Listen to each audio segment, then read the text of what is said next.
क्योंकि सास भी कभी बहुत ही। आज के एपिसोड की शुरुआत में वृंदा को एडवोकेट द्वारा एक लेटर मिलता है। उसे पता चलता है कि अंगद को रणविजय के साथ मिलकर के उस पर साइन कराना है। वृंदा वह लेटर लेकर के अंगद के पास जाती है और उससे पूछती है कि अंगद लेटर लेता है और कहता है कि यह उसका बिजनेस लेटर है। वृंदा अंगद को याद दिलाती है कि रणविजय ने परी के साथ इतनी नाइंसाफी की थी, लेकिन अंगद वृंदा से कहता है कि वह उसके बिजनेस मामलों से दूर रहे।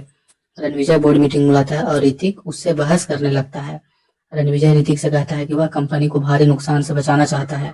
ऋतिक पूछता है कि आखिर क्या हो रहा है। रणविजय ऋतिक को बताता है कि उसे यह फैक्ट्री तुलसी बिरानी को देने की जरूरत नहीं है और अगर तुलसी यह कंपनी खरीदना चाहती है तो उसे ज्यादा पैसे देने होंगे। ऋतिक और पार्थ रणविजय से बहस करने लगते हैं और नोइना रणविजय से पूछती है कि उसने सभी को बोर्ड मीटिंग के लिए क्यों बुलाया। ऋतिक रणविजय से कहता है कि वह सिर्फ एक छोटा शेयर होल्डर है और रणविजय बताता है कि ऋतिक के शेयर बढ़ा दिए गए हैं। रणविजय एक कागज तुलसी को देता है और सबको बताता है कि उसके नाम पर सबसे ज्यादा शेयर हैं। अंगद के फैसले से तुलसी चौंक जाती है। ऋतिक तुलसी से कहता है कि अंगद बदला ले रहा है।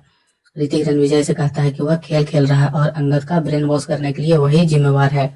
पार्थ और ऋतिक मिलकर रणविजय और तुलसी से बहस करते हैं और तुलसी मीटिंग छोड़कर चली जाती है। परी कैब का इंतजार कर रही होती है और अजय उसे पिक कर लेता है। परी अजय से कहती है कि अब सनी और गरिमा अच्छे दोस्त बन गए हैं। अजय पूछता है कि उसे रणविजय की कस्टडी में रहते हुए गरिमा को ले जाने की परमिशन कैसे मिलती है। परी बताती है कि रणविजय उन्हें अनुमति देता है।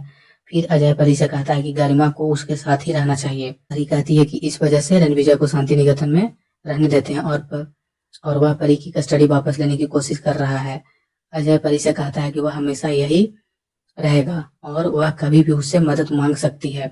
अजय म्यूजिक चलाता है जिससे अजय और परी को पुराने दिन याद आ जाते हैं जब वो लड़ते थे। परी की आंखों में आंसू आ जाते हैं और अजय अपना रुमाल परी को देता है।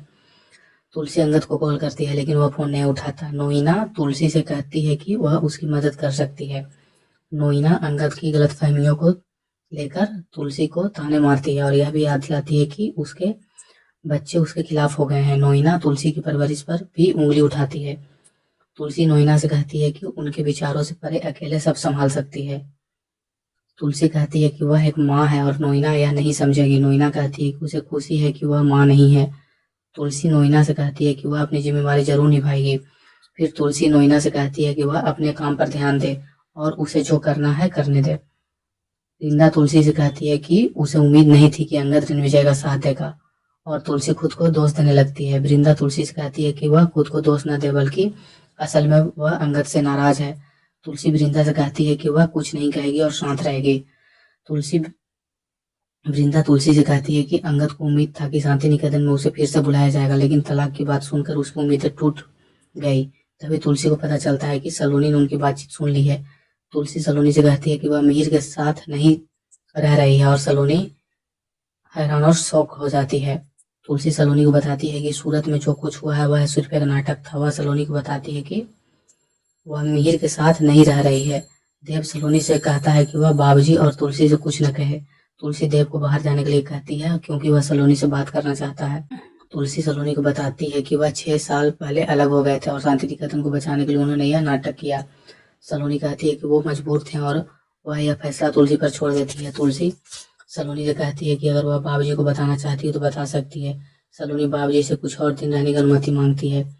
सलोनी तुलसी से कहती है कि वह मजबूर थी और बताती है कि उनका रिश्ता दिल से स्वीकार किया गया है। सलोनी कहती है कि तुलसी और मिहिर के बीच जो भी है वह उसका निजी मामला है। वह तुलसी को भरोसा दिलाती है और वह किसी को कुछ नहीं बताएगी। तुलसी सलोनी से कहती है कि देव बहुत भाग्यशाली लड़का है और तुलसी को यह भी पता चलता है कि मिहिर को हॉस्पिटल से डिस्चार्ज कर दिया गया है।